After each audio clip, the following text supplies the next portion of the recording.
Hi friends, இது ஜெஸி rights. நான் Jessica Vinolia. இன்றைக்கி எபிசோடில் நம்ம என்ன பார்க்க போகிறோம்னா, நம்ம எல்லார்கிட்டையும் இருக்கிற ஒரு மோசமான ஹேபிட்டை பற்றி தான் பார்க்க போகிறோம். ஒருத்தர் நமக்காக நிறைய விஷயங்களை செஞ்சுருப்பார்.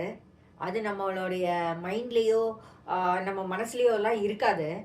அவர் நமக்கு செய்யாமல் விட்ட ஒரு விஷயத்த அல்லது அவர் தெரிஞ்சோ தெரியாமலோ நமக்கு செஞ்சிட்ட ஒரு தப்பை மட்டும் நாம் கரெக்டாக மனசில் வச்சுருப்போம். அவர் எனக்கு அப்படி பண்ணிட்டார் தெரியுமா அப்படின்னு சொல்லுவோம். அவர் எனக்கு இதை செஞ்சுருந்தாருன்னா எவ்வளோ உபயோகமாக இருந்திருக்கும் தெரியுமா, செய்யாமல் விட்டுட்டாரு, வேணும்னு கழுத்தை எடுத்துட்டாரு அப்படின்னு சொல்லுவோம் இல்லையா? இதை நான் செஞ்சுருக்கேன், நீங்களும் செஞ்சுருப்பீங்க. எல்லாரோட லைஃப்லேயும் இது மாதிரி ஒரு சிச்சுவேஷன் வந்திருக்கும்.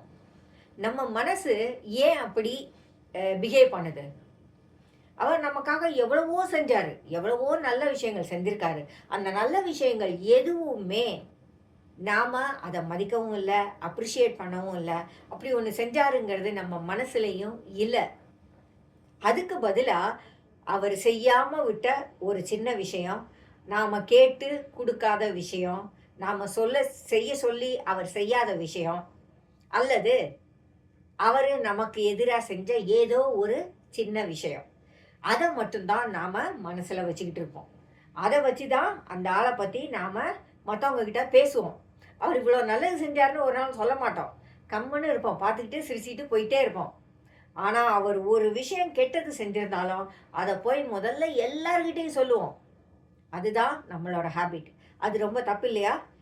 நாம் அடுத்தவங்களை பற்றி பேசும்போது நமக்கு அது நல்லா இருக்குது, ஆனால் அதையே நமக்கு திருப்பி ஒருத்தர் செய்யும்போது நமக்கு அது எவ்வளவு வேதனையை தருது யோசிச்சு பாருங்க. நான் இவ்வளவு செஞ்சேன் அந்த ஆளுக்கு, அவர் அது எதையுமே மதிக்கலை, ஒரு நாள் கூட அதை அப்ரிஷியேட் பண்ணலை.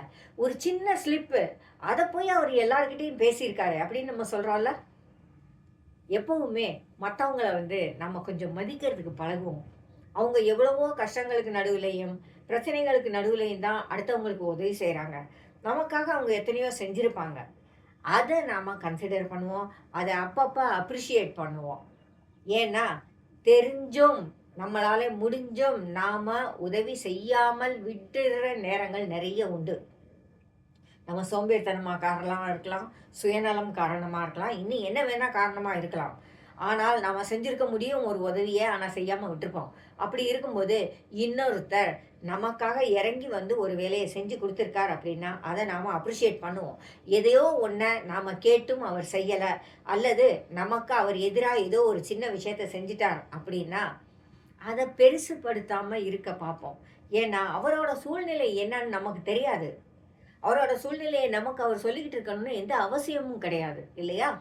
அப்படி இருக்கும்போது ஏதோ பிரச்சனை, அவரால் செய்ய முடியல, இப்போ என்ன பரவாயில்ல, எவ்வளவோ விஷயம் செஞ்சார் இல்லையா, இதை ஒரு விஷயமா நம்ம எடுக்கக்கூடாது அப்படின்னு நாம் யோசிப்போம். இது கண்டிப்பாக நம்மக்கிட்ட இருக்க வேண்டிய விஷயம். ப்ராக்டிக்கலாக சொன்னால் ஆண்டவர் நமக்காக செஞ்ச எல்லா ஆசீர்வாதங்களும் நம்ம மைண்டில் இருக்கிறது இல்லை. நமக்கு ஏதாவது ஒரு பிரச்சனை வரும் பாருங்க, அப்போ தான் நம்ம சொல்லுவோம், ஐயோ ஆண்டவர் என்னை கைவிட்டுட்டார், ஆண்டவர் எனக்காக இது இப்படி பண்ணிட்டாரு, எனக்கு இப்படி ஒரு கஷ்டத்தை கொடுத்துட்டாரு அப்படின்னு சொல்கிறோமா? அந்த நேரத்தில் நமக்கு ஏன் அவர் கொடுத்த ஆசீர்வாதங்கள்லாம் ஞாபகத்துக்கு வர்றதில்லை இல்லையா? இது எல்லார்கிட்டேயும் இருக்கிற பலவீனம். ஆகையினால கொஞ்சமாவது நம்ம யோசிப்போம். நமக்கு ரொம்ப வேண்டியவராக இருக்கலாம், சொந்தமாக இருக்கலாம், நாம் ரொம்பவும் நம்பின ஒரு ஆளாகவும் இருக்கலாம். அவங்க நமக்கு செய்ய வேண்டிய ஏதோ ஒரு விஷயத்தை செய்யலை அப்படின்னா அதை கன்சிடர் பண்ணுங்கள்.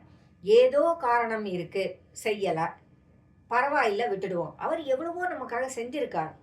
அதை கன்சிடர் பண்ணும்போது இது ஒரு விஷயம் இல்லை அப்படிங்கிற மனநிலைக்கு நாம் நம்மளை மாற்றிக்குவோம். எல்லாரும் மனுஷங்க தான், எல்லாருக்கும் கஷ்டங்கள் இருக்கும் இல்லையா? அவங்க சந்தர்ப்பம் என்னன்னு நமக்கு தெரியாது. ஆகையினால எல்லாரையும் நம்மளை போலவே நாம் கன்சிடர் பண்ண பழகுவோம். ஜெஸி ரைட்ஸ், ஜெசிகா வினோலி.